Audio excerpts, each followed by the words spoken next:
this house, something has arrived. Something evil.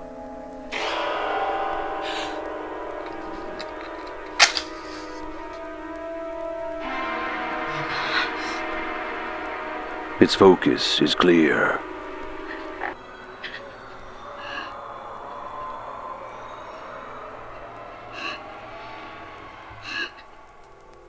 Midnight never sleeps. I just love the movements. I think the movements give me something that nothing else does. Being a fighter inside of the ring has just always aligned to me being a fighter outside of the ring. You know, this was back in the late 70s and nobody even knew what martial arts were. Being able to speak up for myself. You have to just keep work on it. We don't give up. How to train with other women. It's very easy to give things up. But any martial arts sports, women get stronger. This whisper came to me, maybe you could be a world champion. And I was kind of always an out-of-the-box kid. Anything that was unusual or different, that's what I wanted to do. And you know, this was back in the late 70s and nobody even knew what martial arts were. And at that time, it was a big fallacy. Like, people thought women doing martial arts, they couldn't do it because they weren't big and they weren't strong like men. Just the drum.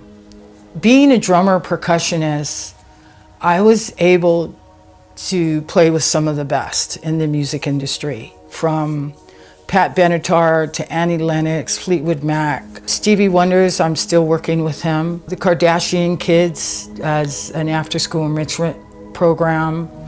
I've had the honor to play with all-female bands as I was growing up and cutting albums with them. And so definitely was a big part of the music scene in the 70s and the 80s.